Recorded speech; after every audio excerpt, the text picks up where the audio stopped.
So, today we left off last time with the clean eyeball. Today we're gonna be working on this to create the iris, the pupil, make everything look like an actual eyeball that works, you know.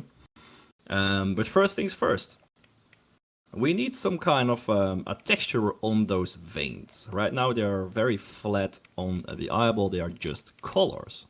Alright, so because we created that texture, and you can see that in your materials, right? You can see there what you named it. You can go to your image editor right there. You can see how it looks, and you can save that to a place where you can remember it. So save it as, for example, this is a good spot. I'm just gonna save this as Clara. I already had that, so that's fine. Remember where you save it. And now there's this one website where we can turn textures into normal maps and displacements very easily, which means that we're actually going to be able to add some bumping to those veins, so it's going to look like there's some kind of an edge there, right? So a displacement going on. So the website is called cpetri.github.io. I will just send this in the side chat right now before I forget. This is a free website. You can just add your own texture. So batch mode, click on that button and locate your file. I have it somewhere lying around. Let's see. I already forgot where I saved that. That's good. Was it there? Damn it. Give me a sec. There it is. Alright, back we go. Open it up, and you'll see that right away it starts creating some normal maps, some displacement maps for the texture that you added there as well. And you can now just download those files. So I'm going to download the normal, and you can see here the normal is selected. This is the blue image right there. And you can select the displacement as well and download that one too. I have to allow this little pop-up. If it pops up for you, just allow that as well. It's gonna download everything at the same time for some reason. Doesn't matter, we have the files we need. Now you can just go back to your Blender, and we can go to the shader editor. And now we can just select the three nodes at top. So the texture coordinate, the mapping, so hold shift and this Clara. Let me actually turn on my screencast keys for you guys real quick. That should work. Yeah. And instantly it gets laggy. Alright, give me a second. For some reason with the newest Blender update, this screencast key add-on makes Blender lag, so I have to restart it. I'll not enable it, but I'll just shout out the shortcuts for now until I find a new add-on that can help me with that. There we go, back at it. So select those three nodes and Shift D them to duplicate them. Alright, and now instead of the usual Clara, so the color of the veins, we're gonna need to, and here are some of my eyeballs, you can already see me working on it. And we need the normal. So that's this one is what we need. The blue one is the normal. And we're gonna Shift D it one more time. And this one is going to be the displacement right there. Beautiful. So we can now go to rendered view just to see what is going on. And the goal is to add some bump there. So it looks like there is actually something happening. Alright, so we can first try that out with the normal map. So we can just connect it to the normal. And it's going to look quite poor.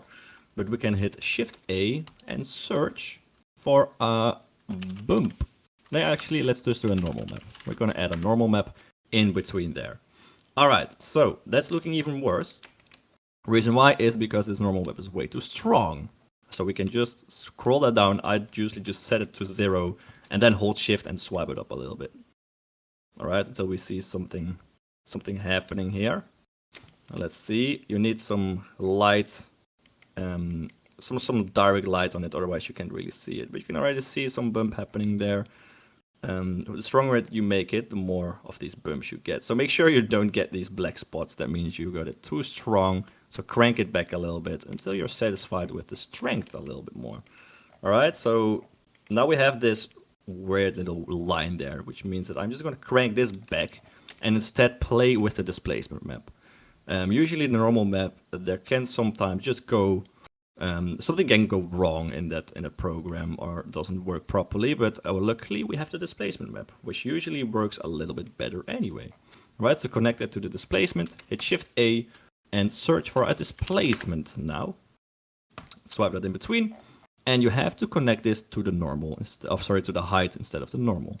There we go, and this is too strong as well. Swipe that all the way back, and then just crank that up a little bit. Right, so right away we get some kind of a bump. It is in the wrong direction. I want it to be pretty much the other way. So what I'm going to do instead is just hit Shift A and hit a color ramp. And I'm just going to swipe that in between. Alright, because the displacement texture, if I hit Ctrl Shift click on that, you'll see it is black and white. Alright, so it's very easy to control with a color ramp, which we can just swap. Alright, if you move those over each other like that, you will swap them up and you can just try some different things out and see how that looks. Beautiful. Let's just see how the entire material now looks. So we got some nice bump. It is a little bit strong in my opinion, so I'm going to scale this even back. Usually I go for small values like 0.005. Usually works nicely. So we actually have some nice bumps going on those veins. You'll be able to see them much better with light on them and stuff like that. Now you can also still enable the normal map a little bit at very low strength, for example, to just add some more of that bump. Just make sure that you don't see that middle line too harshly, right? That's going to be in the face of the Totoro anyway later, so don't worry too much about that. Right, but this is just a very quick method to add some more kind of displacements in your mesh. Alright, now displacement, I just gotta tell you, it has two ways of actually adding displacement to your mesh. One is just visually. Alright, so it will visually try to displace your map, at least in the way it catches shadows. But it can also displace your mesh, actually displace your mesh, right? And the way you can do that, and it is not going to work perfect here because we don't have a lot of geometry, but if you have a displacement map and you have a lot of geometry, you can go to your material settings, scroll down, go to that settings tab, and then under the displacement, you have it set at bump only by default. But if you set it on displacement and bump, it is going to try to actually move your mesh into the locations of your displacement map, right? So it's going to try to move some parts out and some parts in. But for that, you need a lot of geometry. Okay, we don't have that right now. We have quite a low geometry, low poly mesh. I'm just going to set this on bump only because we only need it visually anyway. All right, so that is step one. Now, how do we get that iris into play? Because right now, all we see is white and some veins, of course. All right, so last time I didn't really show you guys how you could, for example, make your eye more red. So if you have a very, if you just have somebody with allergies or somebody that smokes a lot, you can just crank the color ramp that you have connected to your red color. You can just crank that white value up and you'll be able to make it more red, for example. All right, it's very easy to do and control as well, and to animate too. Beautiful. Now that iris, let's get into it. Right, so we already have the iris. It is behind our eyeball. So how do we make this visible and how do we add a material to that? First things first, we need to somehow make a part of this mesh transparent so we can see through it. All right, so that's what usually happens as well with your eye. You can just, there's a layer over it, and in front of the iris, of course, it has to be transparent, otherwise you can't see. All right, so we have to pretty much match that. So I'm gonna swipe this top part a little bit away. And the normal map I'm just gonna move that down so we have the displacement and the normals close together. Okay, so what I wanna do now is first of all, we need to have a way to get a transparent part and an eye part. And the easiest way to do that in this scenario is with a gradient texture. Alright, so remember, we have this gradient texture in place already for the redness of the eye.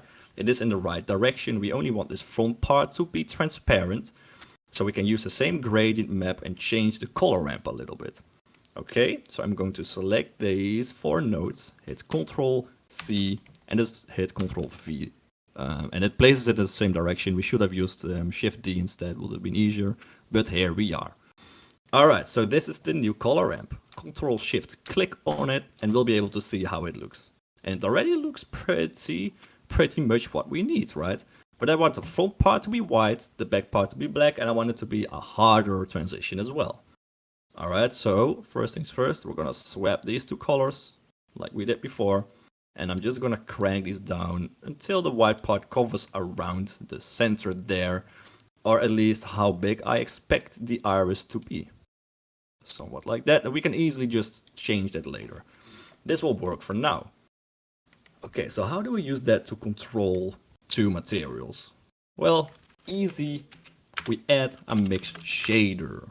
Alright, so if we add that in between, so this is the material for our eye white and the veins. We can connect that to one of the shaders, doesn't matter yet. And we can simply connect the color of that color ramp, so the black and white that you see now, you can add that to the factor right there. Now connect your mix shader to the surface so you can see what it looks like. And now we have our eyeball on only one part of this color ramp, right? So it matches the black part. Now the second material will be on the black spot. Right now it is plain black because we have no material. Blender will see that as black emission, right? So it's completely black. Now we need to add a simple shader there. Shift A. What do you think we're gonna be using? And it's not one shader actually, it's not one material. We're gonna be matching 2. We need number 1, a transparent material. There we go. And number 2, and I will zoom in a little bit. Number 2 is a glass material. And I'm gonna set this at like 1.3. Just for preferences. Alright, so we're going to be mixing these 2. And there's a reason for that as well. So if I now match the transparent to the second part of the shader, you can now see that we actually can see through that part of the eye. And we can see the iris we've got behind that. It is still black, but it will be an iris later. So we have a transparent BSDF. Now we don't get any of those nice reflections on the eye. It just looks like there's a hole. If we connect the glass, it will be nice and glossy. But I want to control this a little bit. Later we will add a camera. And I want this iris to be nicely lit by the environment. Right? I want all the light to go through the glass. Right now there is some parts of the light is also being reflected.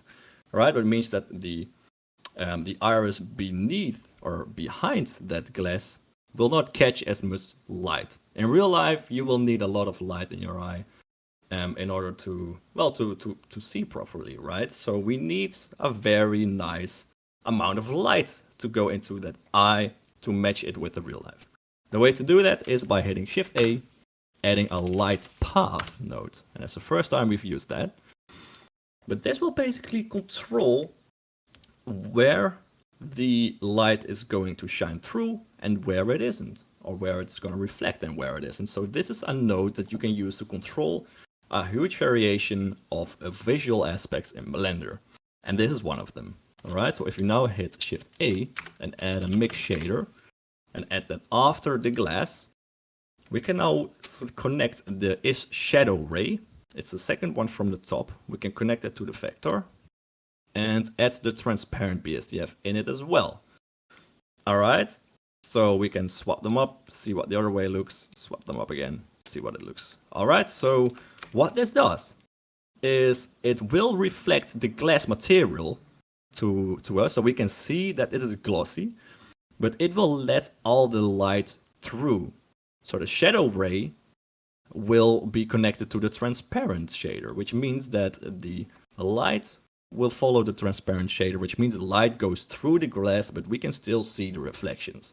Right, so we can get the best of both ends combined in one shader.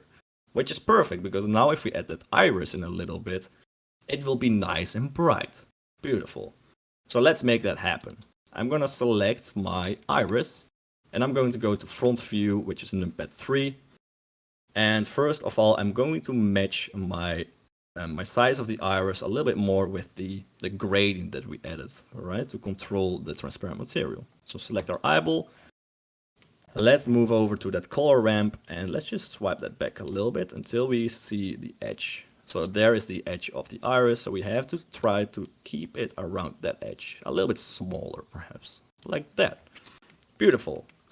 So now we cover the entire iris, and it may be a little bit big, maybe a little bit small, just like that. Beautiful. Now, we're gonna do the magic parts where we add color and realism to the iris. Alright, so select your iris and go to the shader. Alright, we need a new shader. This is plain black, it's not what we want at all. We want an image texture, so select your principled BSDF. Hit Ctrl T. It will add the 3 nodes, make your iris nice and pink. So we can now open up a texture, and I'm going to open up my eye. Alright, so I downloaded it somewhere. Eyeball Nino, beautiful. So right now it looks terrible, terrifying as well. We only see some eyelashes, so we need to change that. Alright, so this means that our UVs do not correspond with the texture well. So we can go to the UV editor in the right window, hit tab in the left window, and hit A to select everything. Now there's my eye, beautiful. Now hit U in the left window and just select project from view. There we go. So now we actually have a circle. Now if you hit A in the right view and press G, you can move it around. Right, so we can match that with the actual location. I have proportional editing tool for some reason enabled. Disable that. And you can scale it up with S and move it with G to pretty much match your own image texture, right? So I want this to be just the size of my iris. Just something like this. It's looking beautiful.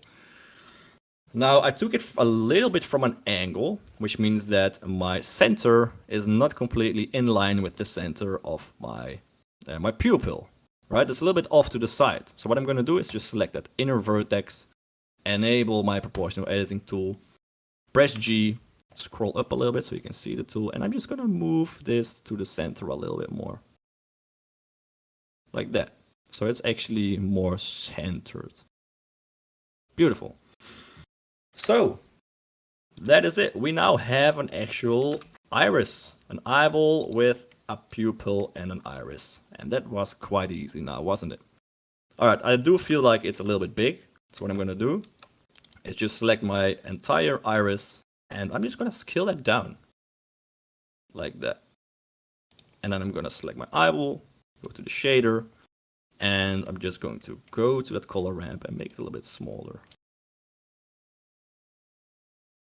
Just like that, I guess, will work. Beautiful.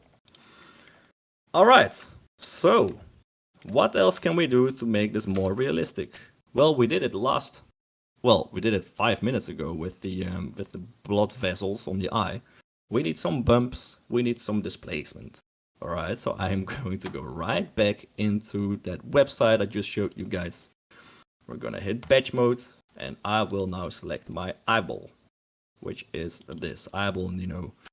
And we now have the normal map and a displacement map. And you can see on the right what it looks like when it's actually displaced. You can change the settings here if you want. You can change the contrast. It will make your displacement map stronger, for example. Now I can't remember the default value, so I will just guess what is right. Something like that. And then we can just download it, right? So download. This is the displacement. Go to the normal, download that one as well. Beautiful. Back to Blender we go. And we can now go to our iris. And we can select these 3 nodes. Hit Shift D. Connect that to the normal. Hit the open button. Go to your downloads. Open up your normal map. And you can now connect that with a normal map in between. There we go. And decrease that strength, like I said last time, otherwise it's going to be too dark and stuff. So crank that in between like that. And you already see that we've got some nice displacements, some nice normal, some bumpiness going on. And it's going to be even more with the displacement map. So select your 3 nodes again, Shift D, connect that to the displacement. Right there on the right.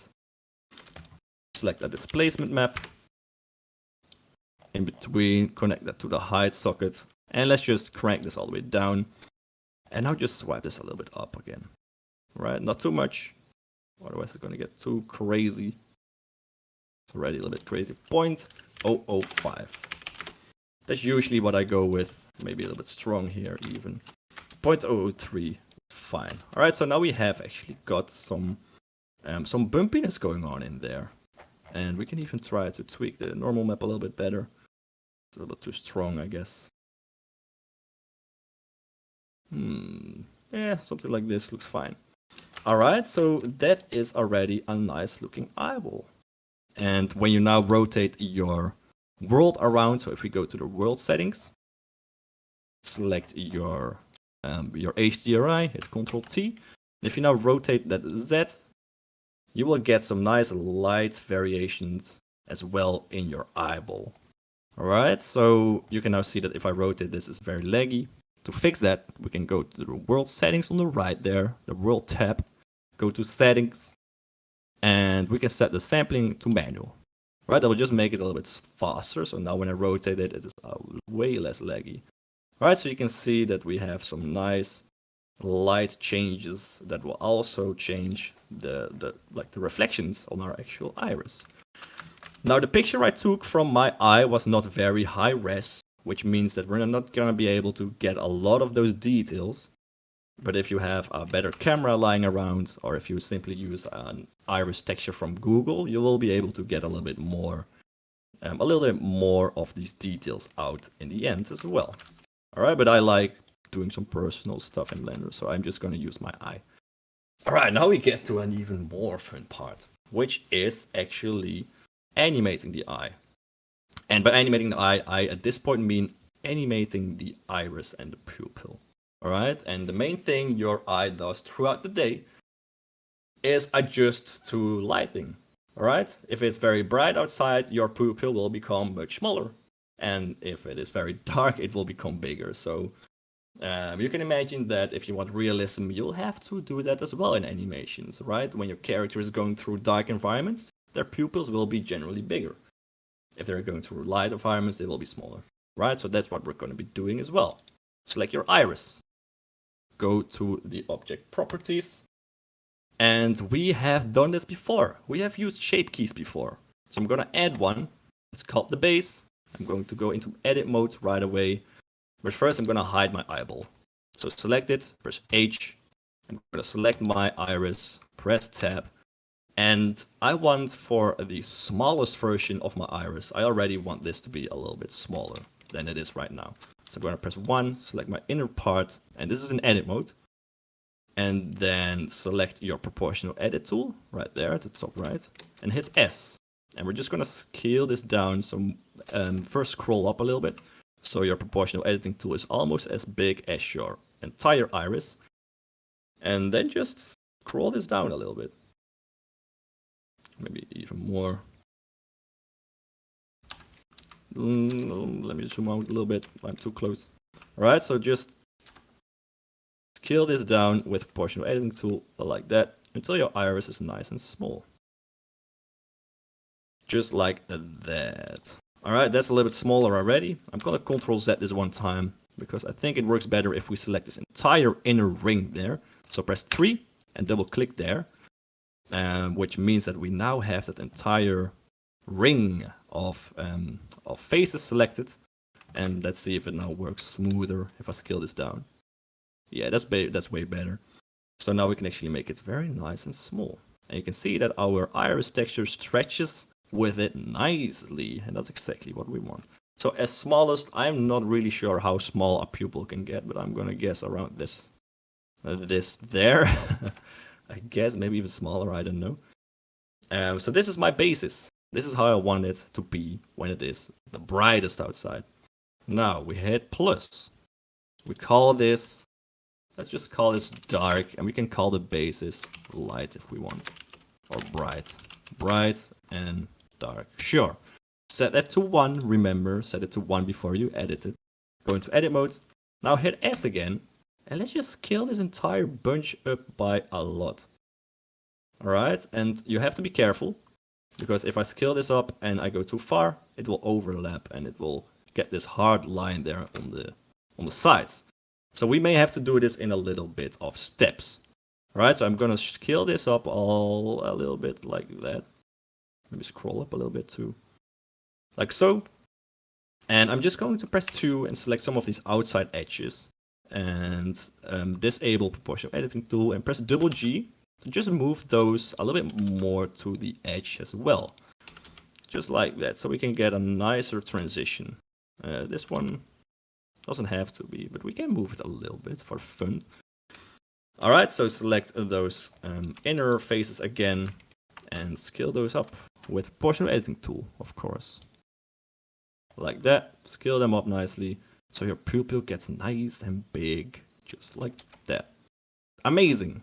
Alright, so now we can switch between dark and bright, and dark and bright. And you can animate this, your character can enter a door, for example. If you go outside, your pupil will instantly catch a lot of light and it will just change all of a sudden from big to small, right? So that's very easy to animate now. So let's get our eye back right there. Let's see how it looks with our eyeball in place. So we can just animate this very nicely now. Beautiful. Now, in the end, when you have your, how much time do we have?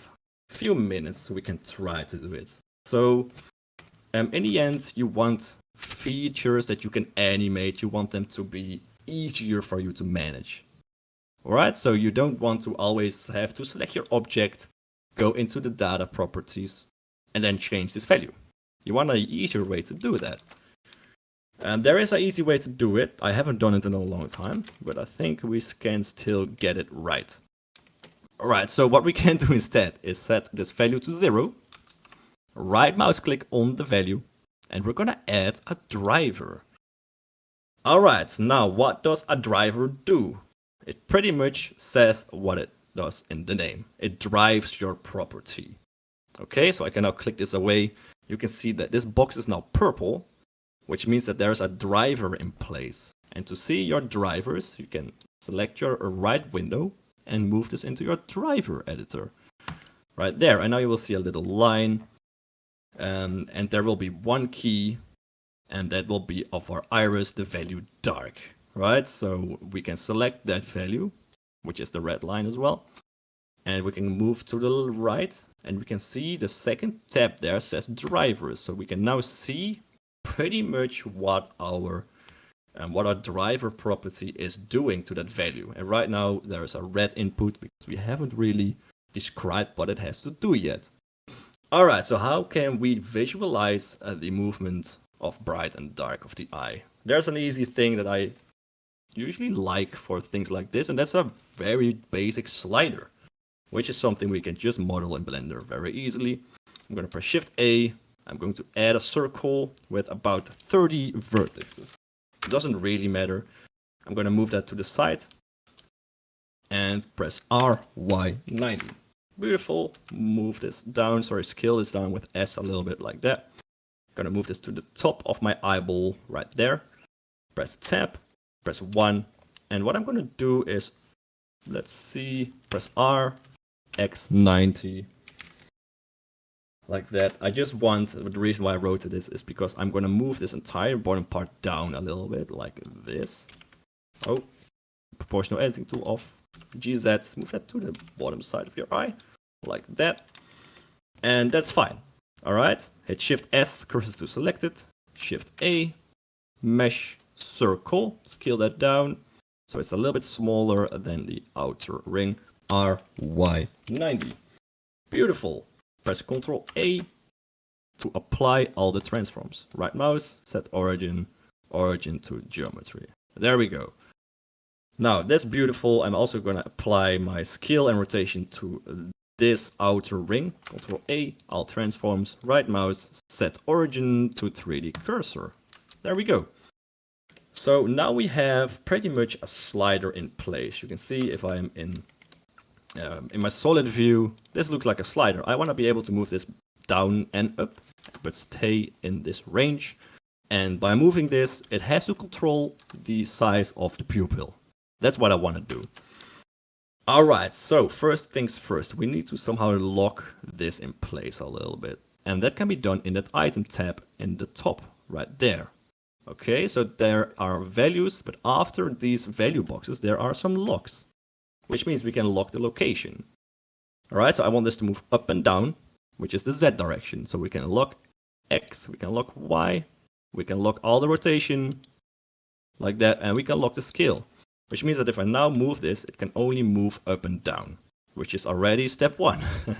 Escape to cancel that movement, and now we can go to a different tab. It is the one above where we do the shape keys. So it is called the object constraint properties, and we can add an object constraint which is called the limit location. Right, so limit location, and we want to limit this in the Z position. Right, so we want a minimum Z and we want a maximum Z.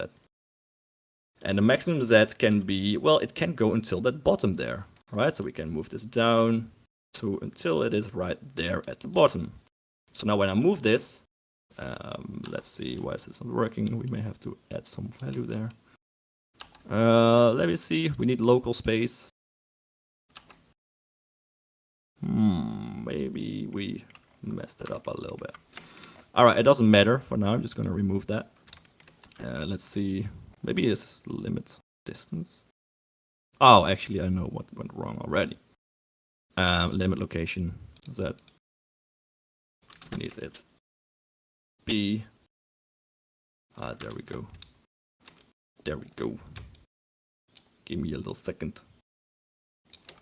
Right, so I was just being an idiot for a little second there.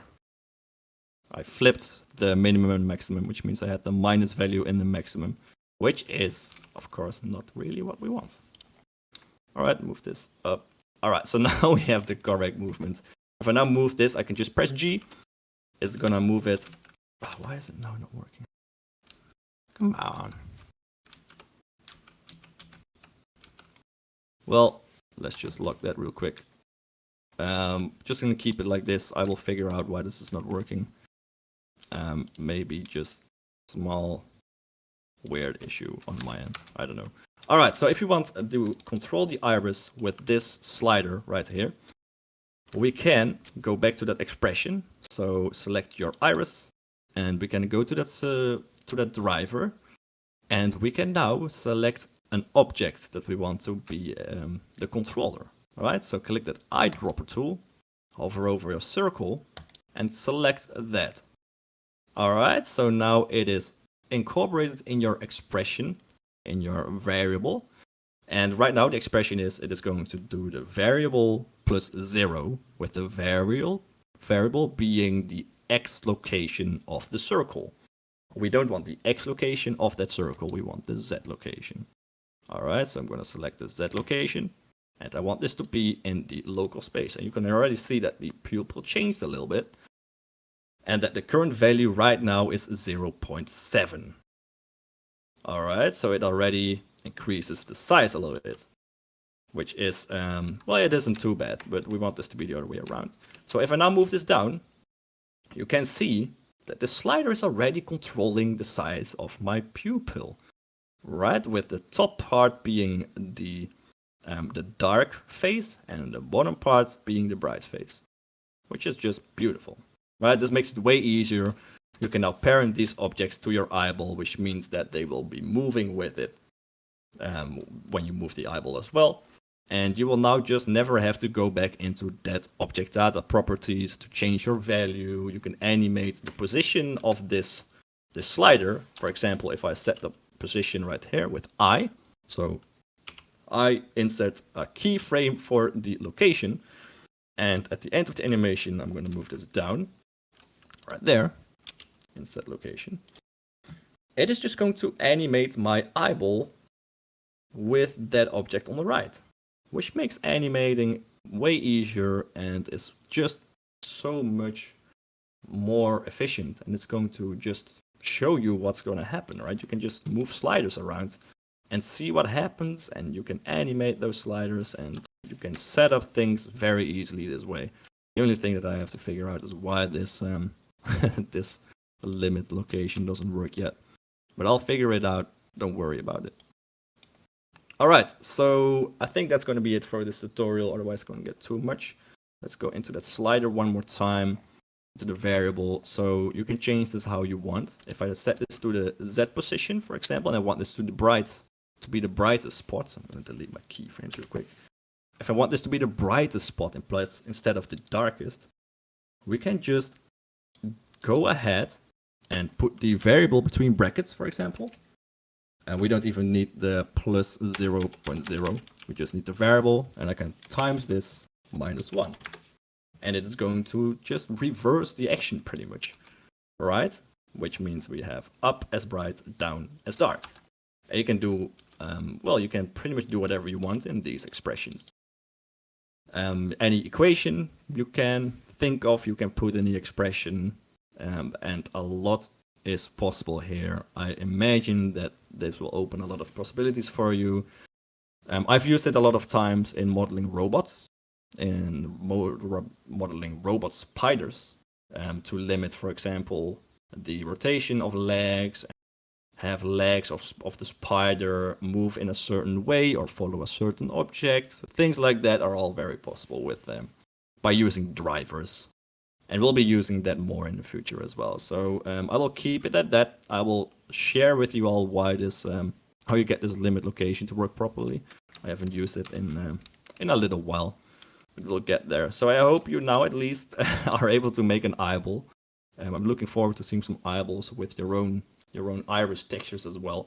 That'll be fun. So that's it for the tutorial, I guess.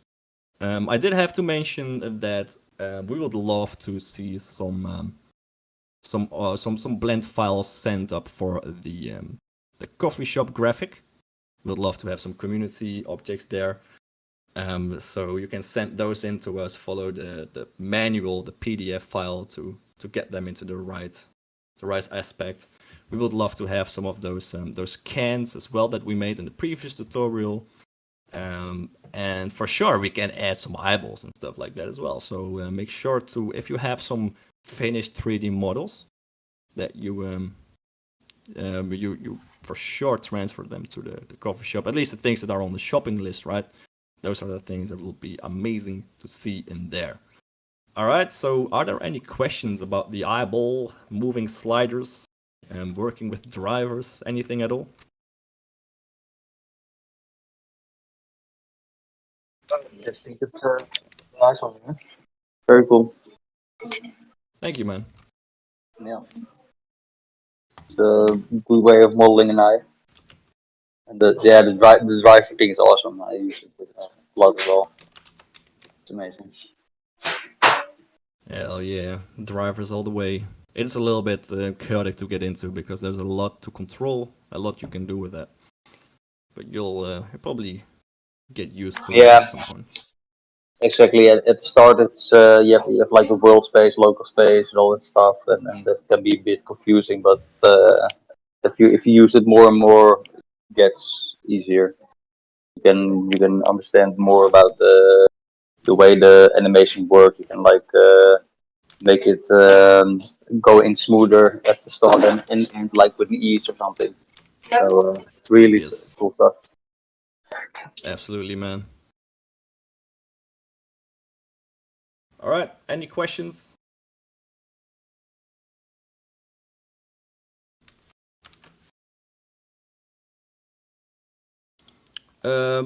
You can still change it, but it won't really change the visuals. And that is because, well, it just jumps back right away. And that is just what drivers do, right? So if you have a driver in place, then it will take care of that value for you. So that means that if you have it enabled, then you can't really use it. I don't think it is actually something you can control as well. You can't really animate. No, you can't add keyframes to it or anything. So by the time you do that, you will have to control it with your driver. You can just remove your driver by hitting right mouse and deleting your driver. That means that you will get it back actual to your actual values, so you can now slide it again. So that's up to you. Whatever you prefer to use, you can use. Yeah, yeah. Something. Oh, 1 second. Hello. Hello. Yeah, you guys hear me? My headset just turned off. No, just a reminder for the driver thing. That's something I was having trouble with at first, because now you're in the driver setup, right? Mm-hmm. And at some point, if you switch between something and you want to go back to it, you just right click at and then put edit driver there. Whereas, yeah, it took me a while to get back to that window. So. Ah, okay. Yeah, yeah, yeah. Yeah, it was confusing at first because I was like, okay, I'm in the setting right now, and then I switched to a different object or did something, and then I wanted to have it back, but then couldn't find it, right? So it's just you could just need to right click there on the value, and then you can go back into the driver and edit it. Just Yep. Yeah, heads up. edit driver will open a little pop-up window, and if you go to the open drivers editor, I think it will open the graph editor, so Yeah. you can change more. Exactly. So one more thing, very quickly to keep in mind with drivers is if we now use the position of um, this little circle is what it's called. It will actually take that Z position as the value of that slider.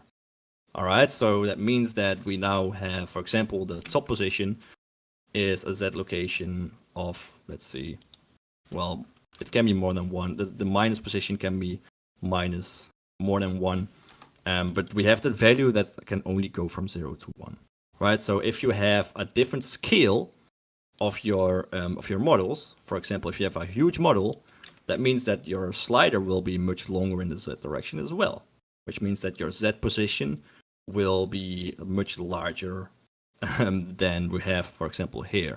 So what you will do at that point is go into your driver editor, see what the top location of your object is, and then just subtract a number that will make your top value 1. For example, if you have the top set location at, let's say, 75, for some reason you make a huge model, you can just subtract 74 from your expression, which means that your top set location will be 1, which will mean that your value will also stick at 1. That's just something that you'll have to keep in mind. So it will take that position of the circle, right? So try to keep that as close to 1 and minus 1 as you can with that expression, which means you'll have to do some calculating, some maths, but you can do it. All right, that's it. Next time we'll be trying to make this fit Totoro because this is quite a human eyeball. So we'll have to see whether or not that fits our Totoro. We may have to change the color to brown, which is something we can do in the texturing tab in the shaders. So we don't need to take a new image at all. We don't need to find a person with brown eyes and ask for consent to take their eyeball picture. We can just change that in the textures. So that's good. All right. So if there are any questions, this is the time to ask them. If there aren't, then I'll see you all in the next one. Right, man, my first Blender classes, and it's just fucking mind blowing the whole time. Hey. And it's crazy how much fucking effort you put in a fucking eyeball. What the fuck? But yeah, that's I'm just a consumer viewing like this. What the hell? I was just thinking like you take a picture of an eyeball, you wrap it around your ball, and you have an eyeball. But yeah, then you can't control it like that. So yeah, it's crazy to see that and all the techniques.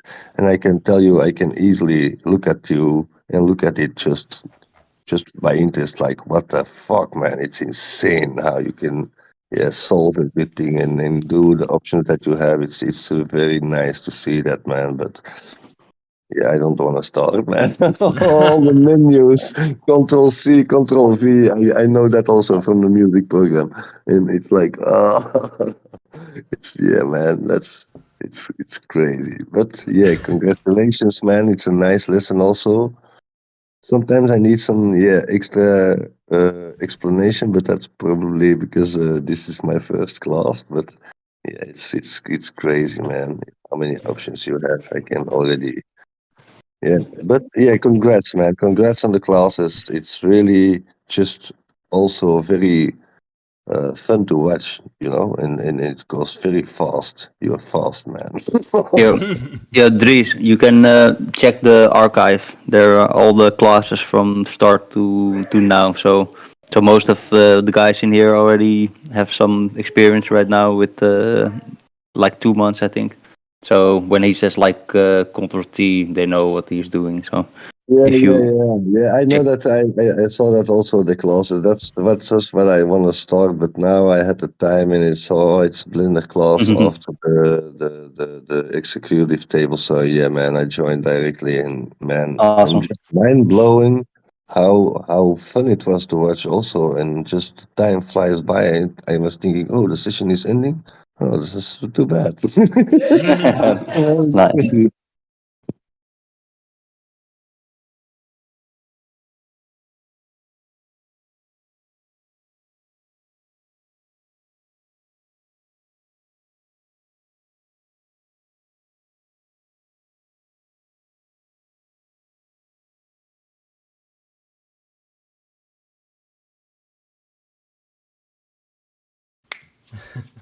That's Yeah. Mac and Windows, no?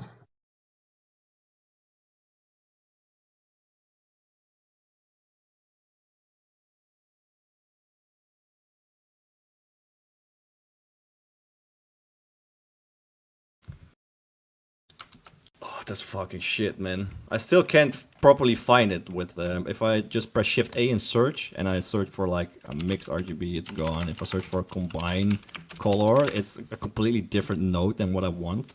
So I have to just go to color and then just go to mix color.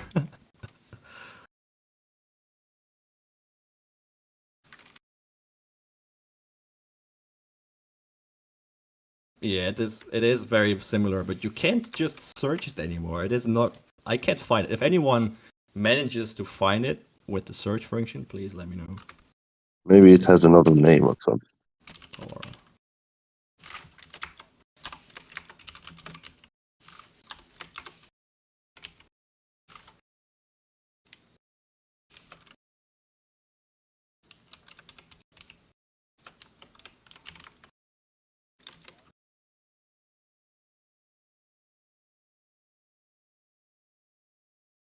Yo, Google is old school. Ask GTP.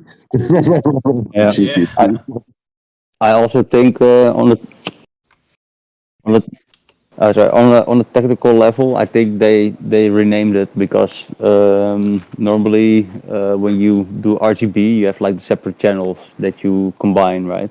And I think this one works where they combine it per pixel, and so it's just the way how they calculate the stuff, and then they do it a bit in real as well, where they have like a name for something and then technically it works differently, so they changed it because devs don't like to have inaccurate names and stuff. So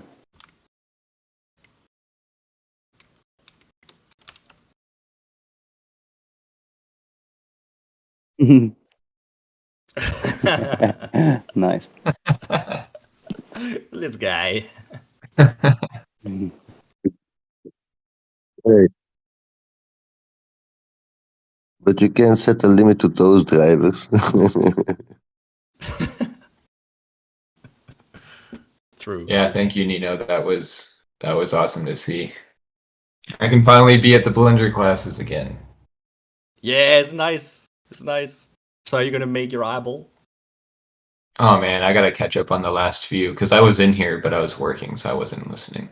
So I need to catch up on the last two or three before I work on my eyeball. She.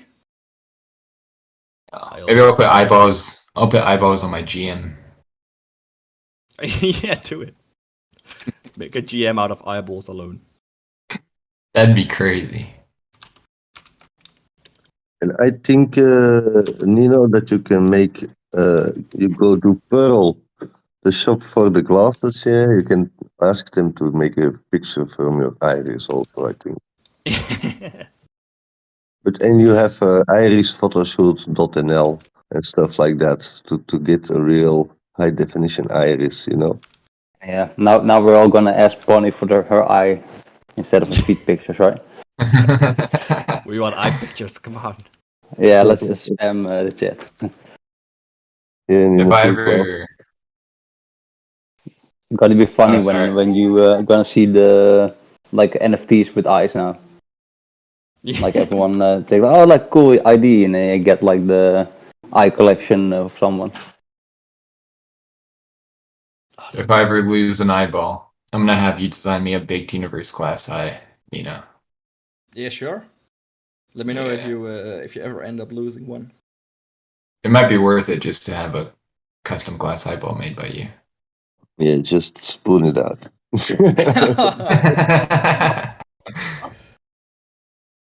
But no, I have some. I think tomorrow when we play Fortnite, if you're still down for that, I have to go over the executive table of stuff because we started talking about Volume 3 today for some reason, and there's some crazy stuff going on. Oh, she. I know. Volume 3. I don't know how we got there, but we got there, and it makes sense. So I have a lot to explain to you. Okay. I'm excited.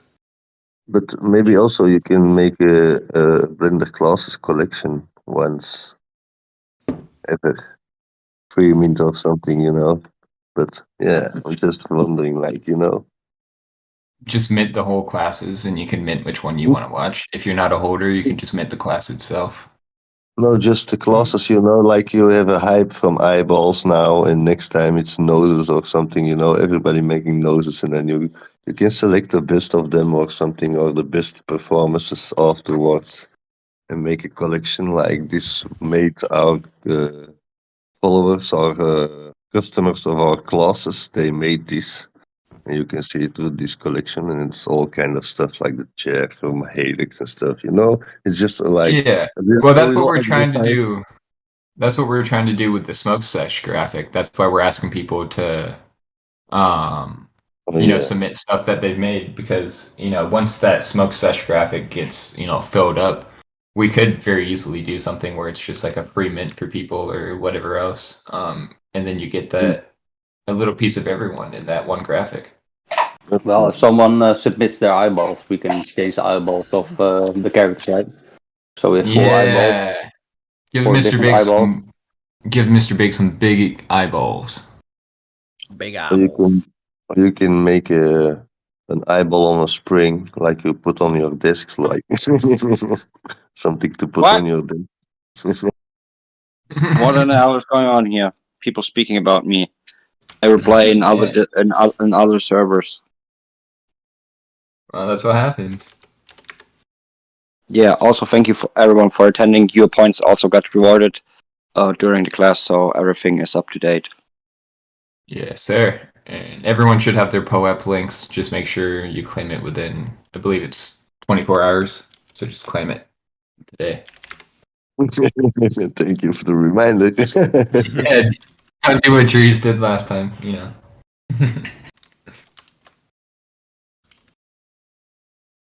Oh, yes, sir.